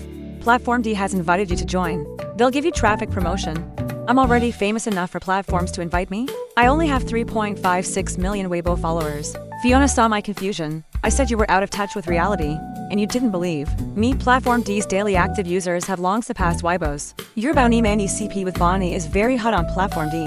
Internet celebrities making skits based on the meme can get to million likes. Bonnie joined Platform D the other day. Do you know how many followers he gained in one day? I guessed high, 2 million, 8 million. Fiona made an 8 gesture. That many? I was shocked. So she put her hands on her hips and said loudly, "Go wash your hair quickly, tidy yourself up. We're filming a video later. The stylist I hired is already on the way." I quickly learned a popular hand dance trend on Platform D, filmed it a few times and chose the best take. As soon as the account official verification was complete, I posted a dot in the video. My loose, slightly wavy long hair cascaded over my shoulders, slightly swaying with the music. My sparkling eyes curved into cute crescents when I smiled, and the pink blush on my cheeks added a touch of youthful vitality. Platform D poured on the traffic promotion. Comments and likes skyrocketed.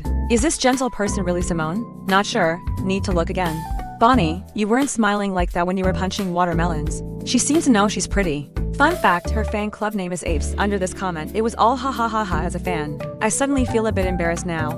Hashtag Simone joins Platform D hash was pushed to the #1 spot on Platform D's hot search. The internet celebrity influencers who had previously made imitation skits, one after another, posted videos welcoming me. Bonnie's account commented under the video, "Welcome Simone." In less than an hour, the stats were astonishing. Likes broke 1 million. Followers surpassed 3 million. These stats were shared on forums. Netizens watching the drama passionately discussed, is Simone famous now? Simone picked the right variety show. That reverse parenting trope. Even my sister-in-law knows about it. She's famous. She's famous. 1.4 million likes already. So fierce. The capital behind her is quite impressive, spending so much to inflate stats. With this many hot searches, even a pig would become famous. She seems really popular on Platform D lately. Lots of influencers are playing with the reverse parenting trope. Because my stats were truly astounding, drama watchers reported the stats early. Report to 0.13 million likes in 2 hours for 0.35 million followers. Scary. Report 3 million likes broken in 3 hours. 5.41 million followers. After one day, I had gained 12 million followers, and the like count had broken 10 million. I became the 5th artist in the entertainment industry to break 10 million followers on their first day on the platform. The first 4 were top male and female stars from different eras. On the forums, the question "How did Simone get famous?" was pushed over to 1,000 replies. Good variety show script, willing to spend money on marketing. Cloud chaser, stop bragging. She's not famous yet on Platform D. As long as you catch the hot topics, the traffic is huge. Many big influencers have more fans than celebrities, doesn't even have a single endorsement to her name. Has the face to mention the word famous? After joining Platform D, a flood of commercial offers came my way. Fiona selected a few high-quality ones, and in the 2 days leading up to the variety show recording, I worked back-to-back shooting advertisement campaigns. Finally, when it was time for the variety show recording, I handed in my phone, and the world was finally peaceful. Bonnie had arrived before me. As soon as he saw me, he launched into a non-stop account of what had happened during the break-in filming. Everyone seems to know me. I get recognized everywhere I go. They all know my name is Bonnie Simone. Those aunties and uncles know you too. They said I should be nicer to you. Noticing my silence, he tugged on my clothes and asked, "Are you even listening to me?" I let out a yawn and nodded, listening, thanks to the general public. I didn't have to deal with his pranks today. Simone, he tilted his head, voicing the confusion he felt these past few days. Why is everyone telling me to be nicer to you? Did you have a really hard life before? My life wasn't hard. They just want you to be obedient. Hearing this, Bonnie disagreed. But I am obedient, sweeping, cooking, packing my suitcase, Mom cried when she saw it on the telly. Mom said I've become especially well-behaved and got me a drone as a reward. She also said if I keep listening to you properly, she'll buy me anything I want in the future. Her. A drone. Surprise flashed in my eyes. Do you know how to use it? Of course I do. My uncle says I'm the cleverest kid he's ever met. Don't you believe me? Worried I didn't. He clung to my clothes and spent the entire journey reciting his times tables and ancient poems. I'm really clever, you know. Do you believe me or not? Even while I was packing my suitcase, he still hadn't given up, insisting I verbally confirm my belief. I held out my hand over the snacks, and I'll believe you, I didn't bring any. Nobody else brought snacks, so I didn't either. As he said this, he gave a sweet smile, looking quite the picture of obedience. Haven't seen you for a few days, you've become much better behaved. I patted his head, my tone full of approval. So? Do you believe me or not? He still wouldn't let it go. I nodded, I believe you. Pleased, he opened his own suitcase and started packing his clothes too. For this location, the production team had arranged for all 5 families to stay in the same courtyard. The children were overjoyed. They could finally play together all the time. I was happy too. Staying with people who could cook and were hardworking meant I could properly slack off. The house was built on a small slope, quite close to the sea. The room I was assigned had a window with a direct view of the ocean. I leaned against the window frame, gazing out at the blue sea. In the sweltering midsummer heat, the sea breeze felt refreshingly cool, away from the relentless filming schedule and Fiona's nagging, and with no cooking or chores to do. It was practically a holiday.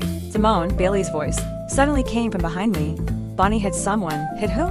Violet. When I arrived, Violet was sobbing in Nina's arms. Bonnie stood frowning, his face a mask of impatience. I told you, I didn't hit her. She's just a crybaby. Hearing this, the other guardians turned to Violet, but she was crying as if her heart would break and couldn't get a full sentence out. They had to ask the other children present. Bonnie pushed Violet. Yolanda said. Billy added, I saw it too. Bonnie pushed Violet. Bonnie, why did you push Violet? Nina asked. I didn't push her. As he said this, he happened to see me walking out of the room, and a wave of hurt washed over him too. You only believe her. I'm not talking to you lot anymore. He crossed his arms and turned his back on them. What happened? I asked quietly. Bonnie pushed Violet, Yolanda repeated. Hearing this, Bonnie suddenly spun around and rushed at her. Kingsley, quick as a flash, scooped Yolanda up into his arms. Kingsley said sharply, Bonnie, you mustn't do that. Bonnie's eyes reddened with anger. He looked around, saw everyone was on Violet's side, and shouted, I hate you all. I want to go home. With that, he turned and made a dash for the exit. I reached out, scooped him up and asked, where are you going? Suddenly, big fat tears started rolling down Bonnie's cheeks. He struggled fiercely. I don't want to be here anymore. I believe you. Hearing this, his struggling stopped short. Every time he had a conflict with the other children, the adults always took their side, assuming he was the bully. Not that they were entirely wrong, but the adults had never stood on his side and said they believed him. This was the first time he had heard an adult say they trusted him. You believe me? Of course I do. I know you. Bonnie's tears stopped. I reached out and wiped his cheeks, saying softly, now then, tell me what just happened. Violet kept pulling at me. She wanted me to play with her. But I was watching the ants. I said no. But she kept pulling, so I shook her off. Bonnie was deeply aggrieved, complaining. She even stepped on the ants. I told her to move away, but she wouldn't. Nina looked down at Violet in her arms. Is that true? MMMHMM. Violet's eyes were red and swollen from crying, pools of tears, looking utterly pitiful. I wanted to play with him. Finally, everyone understood the reason and apologized to Bonnie one after another. Bonnie gave a haughty HMPH.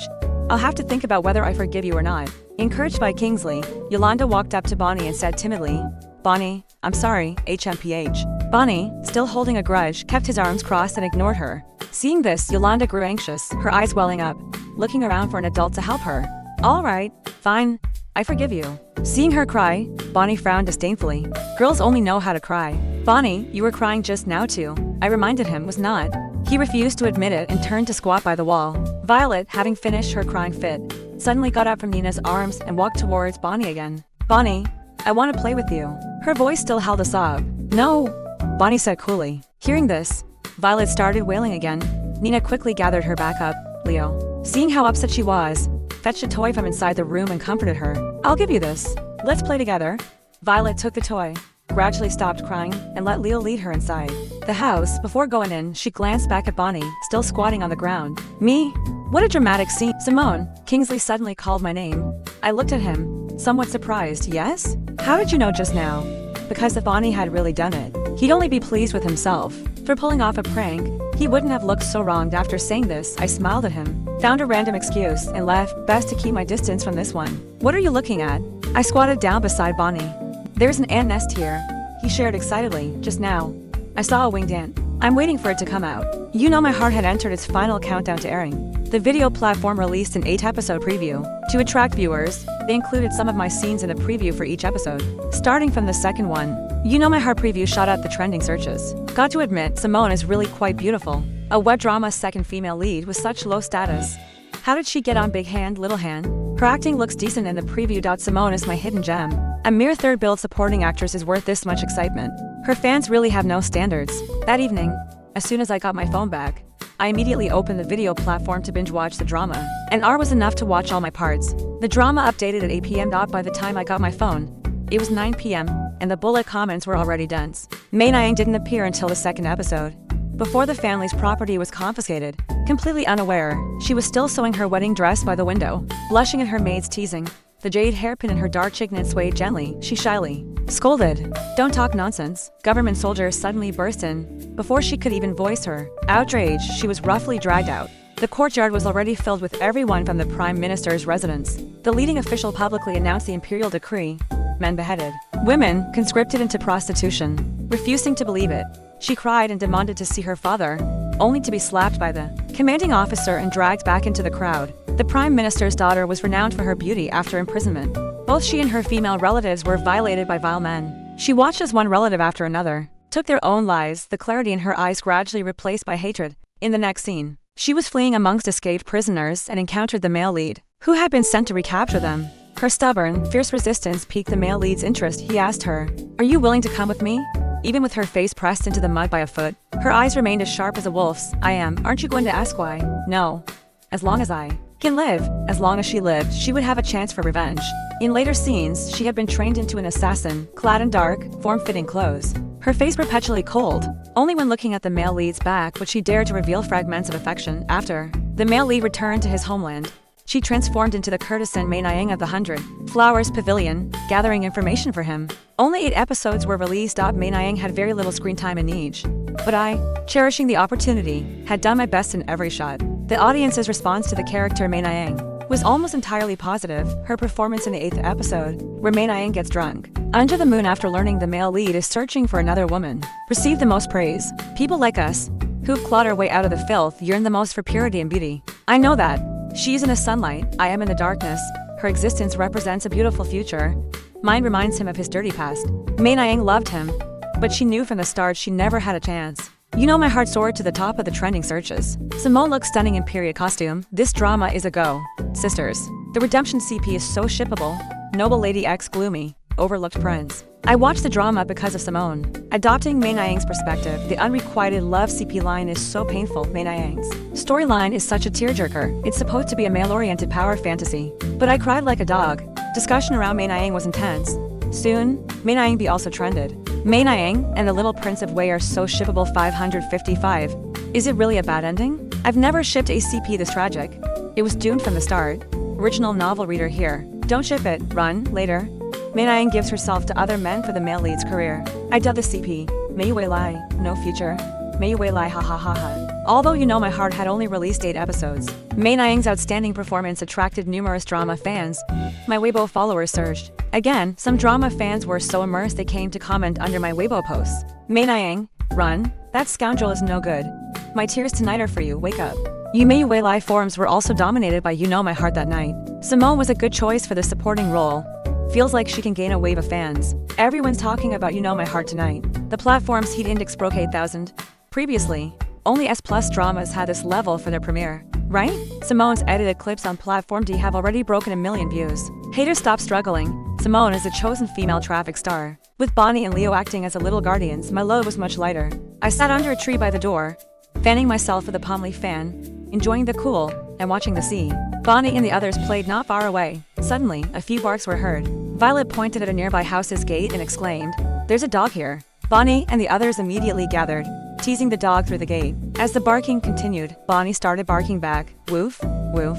After a good round of mutual barking, the dog inside seemed to get agitated, started ramming the door, and its barks grew increasingly fierce. The children got scared and ran back towards the house. Just as they neared our doorstep, the dog finally broke out and charged after them, barking angrily. Simone, the children cried out as they ran. My peaceful, leisurely holiday time was interrupted. I swung a chair, threatening to throw it at the black dog. It took a few steps back upon seeing me but kept barking incessantly. Seeing my brave back, the panic in Bonnie's eyes vanished. Simone, punch it, me? What on earth gave him the impression I could single-handedly take on the village mutt? I kept banging the chair against the ground and the wall. The noise I made scared it, step by step, back into the house. Cheers of victory erupted from the children behind me. Simone is so awesome, brilliant. I waved my hand, smiling. Thank you, thank you. Keep it down, keep it down. At lunchtime, all the children sprang into action at Bonnie's urging. Yolanda and Violet washed the vegetables. Bailey was in charge of peeling fruit and vegetables and separating garlic cloves. Leo handled the chopping. Bonnie was head chef. I stood by with a borrowed phone, acting as advisor. Put the meat in, Bonnie, don't dodge. If you dodge, the oil will splatter on me. The meat hit the hot pan, sizzling loudly. Bonnie, wielding a lid in his left hand and a spatula in his right, stir-fried furiously. Simone, can you please stop hiding behind me? It's splattering again. Shiitake mushrooms, put the shiitake in. Leo, standing nearby, shook his head in despair, snatched the spatula, and started frying with an air of utter calm. So skilled. I praised him. Essential skill for primary schoolers, you'll learn when you get to primary school, he said, with a distinct sense of superiority befitting his status as an older pupil. Bonnie, puzzled, asked, Simone, didn't you go to primary school? Me, huh? In the afternoon, as the production team was taking its time sending a task, I took the children to play by the seaside. They played. I slept under the shade of a tree, hugging my water bottle. Later, a group of local children from the island came along. Who knows who started it? But the two groups ended up playing together. Soon after, Yolanda actually came to tell me that the older boys were fighting. Everyone had surrounded Leo and a taller local boy. The two had each other in a grapple, one gripping the other's neck, the other holding his waist, both red in the face from the effort. Wrestling? Since when did they start playing this? I asked Bonnie, who was watching the show. What's going on here? Busy cheering, it took me asking a few times before he paid attention. We're choosing a leader, the strongest one becomes the boss and everyone listens to him. As soon as he finished speaking, Leo was pinned to the ground by his opponent. The island children started cheering. I quickly raised my hand and ran into the middle of the crowd. I want to join this activity too. The cheers stopped. The children looked at me strangely. We don't play with adults, the boy who had just won the wrestling match said. How old are you? I asked. 11. You're 11. He's 7. You're 4 years older than him. I'm 15. You're 11. I'm 4 years older than you. Both are 4 years older. So why can't I join? I reasoned logically. You're only 15? Bonnie was shocked. Of course, good genes. That's why I'm tall. My dad's 2 meters, my mom's 1 meter 80. I can still grow. And I struck a martial arts pose on the spot. I know Kung Fu. I'm the strongest among you. Choosing me as your leader is no loss. The boy said we'll only know after we fight. I took on several of them at once, flipping them all onto the ground. After a few rounds, they finally conceded boss. After the first one called out, the others followed suit one after another. On that fine and sunny afternoon, I acquired a group of little followers. The little followers, knowing they'd be on TV, called over all the other children from the village. A massive, bustling crowd. I heard an outsider uncle say there might be some task later. One child shared this intelligence with me. I found it strange that the production team hadn't sent a task all afternoon. Was there some hidden mission? Do you know where those outsider uncles are? I asked. They're all in that house to the east. Good. Now, assemble. I gathered all my little followers and issued the task with a serious face. Everyone, head to the Eastern Cottage in batches. Conduct comprehensive surveillance on the production team. You must find out what task they are going to issue. A child said, "They don't let people get close to that place. Last time I went near, they told me to move away." Gathering intelligence requires strategy. Don't charge indirectly. Monitor from the periphery, don't get too close. Yes, sir. The little intelligence agents set off on their mission. Some pretended to look for toys, some pressed their ears against the wall. Bonnie tied a string to his toy dog and pretended to walk it past the house. Unfortunately, after circling the house several times with his toy dog, he didn't manage to hear any useful information. By the time the production team noticed something was amiss, the house was completely surrounded by children. A crew member came out to shoo them away, but the children swarmed around him. "Is there a task for this afternoon? Is there a hidden mission?" Baffled by the questions, the man said, "What task? Don't crowd around here. Uncle, do we have a task this afternoon?" Leo asked, raising his hand. Seeing Leo and the others, the crew member finally understood the question. "No task, you just need to wait for the Guardians to return." Mission accomplished, everyone retreated in an orderly fashion. I lay on a deck chair listening to their reports. One uncle said they're having braised chicken with rice for dinner tonight. The uncle in the white shirt went to the loo twice. There were two bald men in the room. When Kingsley and the others returned from their fishing trip, they hurried home as soon as they landed, only to find the house empty when they opened the door. Assuming we were out on a task, they simply stayed home to prepare the seafood catch for dinner and didn't go looking for us. By the time I returned with the troop of children, dinner was mostly on the table. Violet and the others rushed over joyfully to hug their guardians, sharing the fun they'd had that day. "Nina, I made loads and loads of friends. I won at wrestling." "Kingsley, I built a massive sandcastle." Outside the door, I dismissed my underlings and entered the house with my left and right guardians, Bonnie and Leo. At the dinner table, all 5 children just looked at me obediently, refusing to eat. Left and right guardians, Generals Hang and Ha, Erling Shen, commenced the meal. The first issued the royal decree. "Yes, boss." The 5 children picked up their bowls and started eating. Even the usually fussy Yolanda and Violet didn't need to be fed. The other 4 guardians stared at the scene before them, dumbfounded. What on earth happened? My reputation as king of the kids spread across the entire island. On the last day of recording, the children came bearing gifts, reluctant to see me go, crying in a flood. Bonnie and the other 4 also cried hysterically, heartbroken at parting with their newly made friends. The other guardians watched in astonishment. I thanked them one by one, exchanged contact details, and conveyed the organization's final instruction. "Study hard. We'll meet again when you get into university." Then I boarded the boat, waved my hand, and left behind a silhouette befitting only a great leader. The other guardians, seeing me standing with my hands behind my back, pretending to be profound, couldn't hold back their laughter any longer and burst out laughing together. I raised my head and declaimed, "This ship sailing towards farewell is destined to have both tears and laughter." As soon as the recording ended, I plunged back into the busy work of shooting commercials. In the following days, I announced 1 endorsement deal per day for 4 consecutive days. All for well-regarded domestic brands. Simone's commercial deals are here. All national brands. All a spokesperson. The quality of her commercial work is decent. Followers broke 6 million. Gained 3 million followers in a week. A potential top female star in the making. She's got 13 million followers on platform D2. Simone is genuinely popular. You know my heart. Being both a male-oriented career-focused power fantasy and containing female-oriented redemption and unrequited love elements, attracted viewers from both demographics since its premiere. Its heat index on the video platform rose to number 1. Simultaneously, Big Hand. Little Hand continued its popular run, with constant highlights. In the 3rd episode, Bonnie initially continued his battle of wits with me, but halfway through the progress bar, he began to realize my unreliability and decided to rely on himself. From then on, he took on the responsibilities of cleaning and cooking. The bullet comments were filled with ha ha ha ha. Bounty Manny trended again. Proof that as long as the guardian is lazy enough, the child will become diligent. When he arrived, I'm going to star Simone. Now, how's my cooking, sis? Taking the child's usual path, leaving the child with no path to take. With both the variety show and the drama becoming hits, more commercial and script offers came pouring in. A certain platform offered me an S+ level script, The Sword Immortal. The female lead was an underdog growth type from a sickly, dying, discarded girl with worthless spiritual roots to a sword immortal saintess whose skill could shake the world. This character didn't dwell on love, didn't rely on a powerful background, but grew and overcame adversity step by step. She was a rare career-focused, strong female lead in the xiangxia genre. Fiona, seeing my interest, deliberately asked me, "Didn't you say you wanted to quit the industry with such a good script right in front of me?"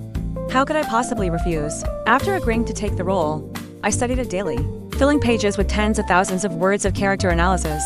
It was the first time I'd encountered such a good script and production team. The passion for creation excited me every day. I immersed myself in analyzing the female lead's emotional changes in various situations, figuring out what reactions to have and when. For a single scene, I would come up with at least 3 different acting approaches, trying them out repeatedly in front of the mirror, and finally selecting the most suitable one. The Sword Immortal had a lot of action sequences.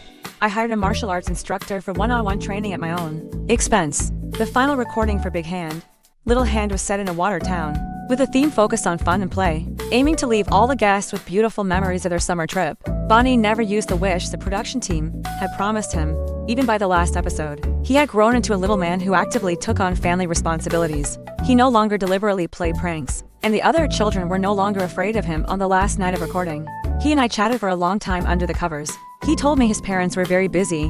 He rarely saw them. Sometimes, the only time he got to see them was when he misbehaved in kindergarten, and they were called in. Bonnie's pranks and his current obedience were both just clumsy ways of vying for attention. What he truly wanted was companionship. My heart aching for him, I held him close and said softly, "In this whole world, the child I like the most is Bonnie. Simone, do you really like me?" Of course. In my heart, no one is more lovable than Bonnie.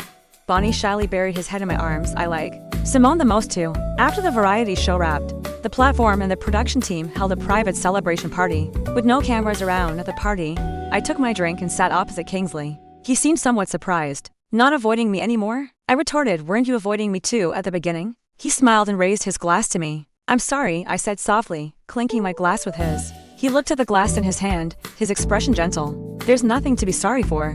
The rumor was a mix-up created by the paparazzi. Your agent fought for this variety show spot, even to the point of a stomach hemorrhage." I stayed silent. "I heard you wanted to quit the industry." Huh? I was a bit surprised. Only the driver and Fiona knew about that. "You have a good agent. She came to see me a few days ago to apologize." Kingsley swirled the red wine in his hand, his slender, distinct fingers looking particularly pale under the lights. "She said you were very down because of the rumors back then, wanting to quit, and that she forced you onto this variety show. She also said that what you needed most was an opportunity." I believe everything she said. I stared at him, stunned. "I've seen your acting. You're an actor with great potential, solid foundational skills, and a strong work ethic. You didn't break through before because you never encountered the right script or opportunity. I believe that in the future, you will do very well." He raised his glass again with a smile. I smiled too and clinked glasses with him. "Thank you for your blessing." After finishing this variety show, I threw myself wholeheartedly into the preparations for the Sword Immortal. Body shaping, martial arts training, character analysis, and after that, focusing solely on filming. My eyes were only on the Sword Immortal. The world's noise and distractions had nothing to do with me. While I was filming Big Hand, Little Hand's ratings and popularity broke records. The island from the 3rd location became a tourist hotspot. The little followers I'd acquired became internet famous. The Bounty Mandy CP shot to #1 on CP charts. You know my heart's popularity continued to soar, its finale heat index hitting a historic high for the platform. A small budget, massive hit. The character Mei Niang became the unresolved regret in the hearts of many drama fans. Netizens dug up my past roles and gave them favorable reviews. When the media mentioned me during an interview with Kingsley, he clarified the rumors again and praised me generously. By the time the Sword Immortal wrapped, it was already the end of the year and half a year. My Weibo followers had surpassed 10 million. My Platform D followers reached 50 million. And the uniquely styled apes in my super topic numbered 3 million. Some media outlets began calling me a top female star. At the end of the year, I attended the entertainment industry's biggest annual gala, Starlight Night. My fans were ecstatic. This was their first time supporting me offline. Everyone uniformly wore red. 2 long banners were stretched across the venue with drumming, gonging, and lion dancing on both sides. It felt very festive, like Chinese New Year. As I passed them, I deliberately rolled down the car window to greet them. When they saw me, they loudly chanted their slogan, "Ape Army. Protect Man Simone and crown her queen." The Chinabu-esque slogan was rather endearing. During the Starlight Night red carpet live stream, the host began the introduction for the next artist. The next person to take the stage is this year's most talked about new generation actress. She is the daring Mei Niang and You Know My Heart, and also the temporary guardian who matched wits with a cute kid in the variety show Big Hand. Little Hand. I'm sure many fans have already guessed who she is. Let's welcome Simone. My girl. It's my heartless girl who's been silent for months. Simone is finally here. Ape Army, assemble quickly. Having just finished a period drama, my eyebrows were still the slender, curved willow leaf shape. Paired with wavy hair and red lips, it created a uniquely classical, radiant aura. I wore a white strapless mermaid gown, tall and graceful, my figure swaying elegantly as I walked. Hearing the fans shouting their slogan loudly, I smiled slightly, bright and poised. Wow, wow, so beautiful. Ah, wifey, not a fan, but I really like this kind of natural, graceful beauty. Simone has the aura of a serious, leading lady. This was my first time walking the Starlight Night red carpet. I once thought I'd be too nervous to speak when I stood on it. But once I was actually there, all unease vanished. Simone, could you share your recent work schedule with us? I've been on set recently and just wrapped up a drama called The Sword Immortal. It's scheduled to air on Apple TV next year. I hope everyone will support it then. This year has been a full one for you. What are your hopes for next year? My hopes for next year are that The Sword Immortal will be well received by everyone, and that I can film more and better works to share with you all. My girl is focused on her career. 3 sentences, and they're all about her work. Looking forward to The Sword Immortal. Go, wifey! Inside the Starlight Night venue, stars gathered. The annual entertainment industry extravaganza attracted countless netizens to watch. Awards were presented one after another, recognizing the artists' achievements over the past year. The winning artists took to the stage, holding their trophies and summarizing their year. The Starlight Night Most Popular Artist Award goes to... The male host deliberately paused for a few seconds, looked around and loudly announced the name, Simone. Hearing the name, the fans in the back rows of the venue cheered excitedly. They unfurled banners, shouting my name loudly. I turned and bowed sincerely towards them. At this moment, all the flashing lights and gazes were focused on me. The white gown reflected the bright stage lights. I smiled radiantly, dazzlingly beautiful. Under the watch of tens of millions of netizens, I walked onto the stage and accepted the gleaming golden trophy. Thank you to Starlight Night for this honor, and thank you to my fans for your support. Standing here is a great privilege. I smiled brightly towards the audience and continued, in the future, I will uphold my original aspiration, hone my acting skills, live up to every opportunity, and bring you more and better works. Everything is just the beginning.